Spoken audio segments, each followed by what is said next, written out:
goldenrod.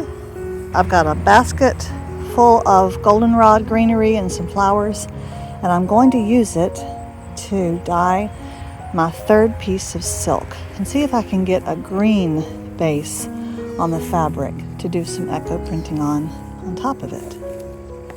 It's a beautiful morning. Really, really nice.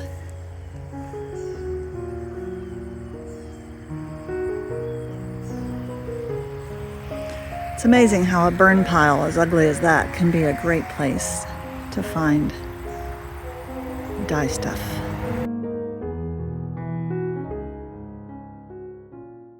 All right, so before we get started, I would say here is my third piece of silk. It is being mordanted in an alum solution. Here's a nice big pot full of goldenrod to dye this with. Now after that, for the echo printing, I have lots of oak leaves. Now they've been soaking in water for a couple of days. I know they're supposed to be moist. That might be too long, I don't know. And you see all the stuff floating in there. That is some of my iron water that I put in there, and it has lots of just sediment and gloop that goes with it. So that's what's going to be in there, and hopefully that will, having them be moist and having the iron water, I hope will help them leave an imprint on the fabric. So the goldenrod has cooked down, and I've simmered it for an hour or two, and then I let it cool down, and it smells like a pot of nasty greens. Boy, does it ever. I'm going to pull all the greenery out of here and then let my silk soak in there for a nice long time. All right, looky here. Those goldenrod greenery really gave this silk a lovely green tone, kind of an olive green. It's not too dark. I'm real pleased with that. I think I might take it out now. I don't know that I want it any darker. If I left it in there overnight or something, I'm sure it could get darker. It's only been in there maybe an hour. The water's still pretty warm, but not boiling. Okay, I'm going to take that out and rinse it, and then we will look at doing the echo printing next. Just look at that green. That is amazing. I love that. I need more silk for sure. That's gorgeous. Now this time I have taken that piece of silk outside and spun it around in my hand, and then I wrapped it up in a towel to really soak out some of the moisture, because I just want it to be faintly damp. I don't want really any excess liquid in there, so it needs to just be a little bit damp, but nothing else. And I'm going to take the oak leaves and I'm going to blot them dry as well, because I'm trying to get more distinct, recognizable botanical shapes in these leaves. This is the layout this time. Lots of oak leaves, and these little, what do they call them? Pinhead flowers, pincushion flowers. I forget. I'm sure they have a fancier name than that. And then I've also snipped off some of the blooms from the goldenrod that was in that dye bath that I got the green from. And we'll see how this works. I'm going to let it steam in there for about an hour and 20 minutes. It's kind of a random choice. And then I'm just going to let it sit until it cools all the way down, and we'll see what we've got. Okay. Have to unwrap this third piece of silk. I'll call this the green one.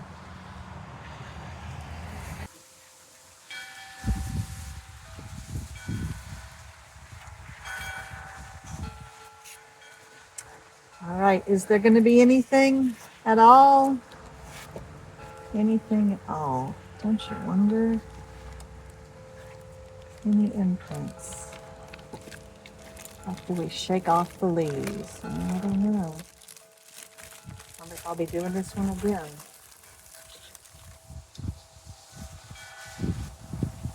Let's go shake off the leaves. Actually, I got some really pretty leaf imprints. Look at that, the big one in the middle is the nice one. There's quite a few others. The ones, it's like well, it did both sides. I would like more. One side of it didn't do as much. The side that was on top that was folded over, I suppose. And the other side did rather well.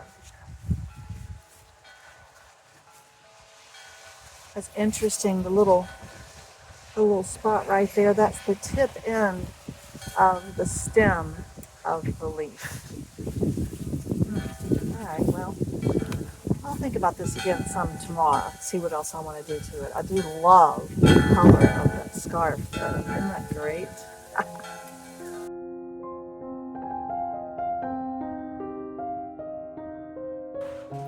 Okay, it's the next day.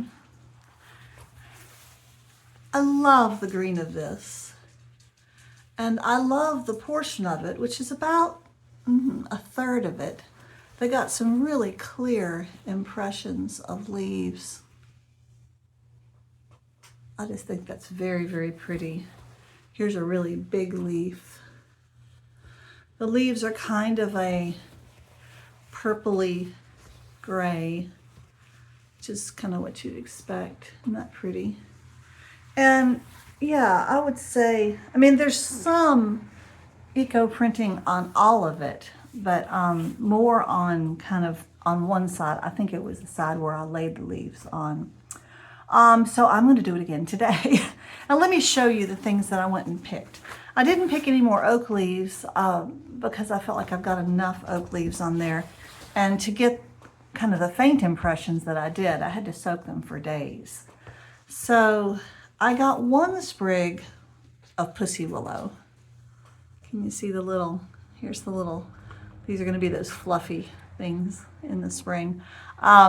So here's some pussy willow, because I've heard that, I've read in different sites that willow is a good leaf for echo printing. And then I cut quite a few willow branches, little branches, from our nicest willow tree, our kind of our fancy willow tree. The mother of all the other willows. No, that's not what that is. Okay, so, but they are, if you look at them, they're a bit brown. I don't know. I mean, do things echo print well when they're brown and they're starting to lose their color? I don't know. I've also heard that roses do well. These are 3 little snips from my Lady Banks rose. It's a thornless rose with these lovely little leaves, very delicate. I thought I might lay those on there somewhere. I am going to soak all of these probably in an iron water bath. Yeah. And the last thing I got, of course, which I didn't do last time, but I'm going to add it this time, is I got lots more of the tarragon. Lucy's on the floor being a lunatic as ever. So if nothing else, I know that the tarragon will work well and it'll give me these pops of color. I think that that orangey yellow on the green will be really lovely because it's kind of a golden green. I know while I was out there, I got 3 pecans. So yeah, I think the pecan season has just started and hopefully it'll be a decent year. I don't think it'll be as big as it was 2 years ago. So today, after I get some soap wrapped and after I have my breakfast, then I'm going to dampen this fabric and then blot it with a towel so it's not very damp. I'm going to soak these. I don't think I need to soak the tarragon, but the other leaves I'm going to soak in an iron bath. And I don't know. I need to sit down and watch lots of videos and spend hours studying this out more. And there's so many different opinions.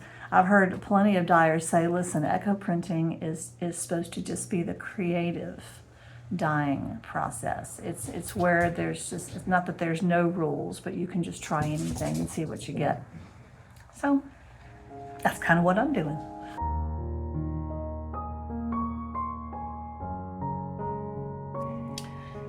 Okie dokie. Well, you can see here I've got my willow. Those are the thin ones. My Lady Banks rose are these 3 here.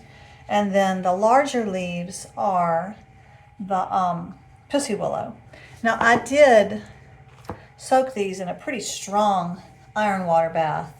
I sprayed, in order to moisten my fabric just a little bit, I sprayed it with a water bottle, just a mist, with some, about half water and half vinegar. Kind of hoping that would do something. I also put these little pussy willow, whatever they are, buds. I put those in there. You just never know what's going to do something when you're a newbie like me. So, I'm going to spray this a bit more. The side over here had more oak leaf impressions. The one over here that's, I'm going to fold over. So I've put, okay, wow. Let's hope for the best. I'm going to roll it up just like before and steam it for probably most of the day. I think I'll do that.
Wow.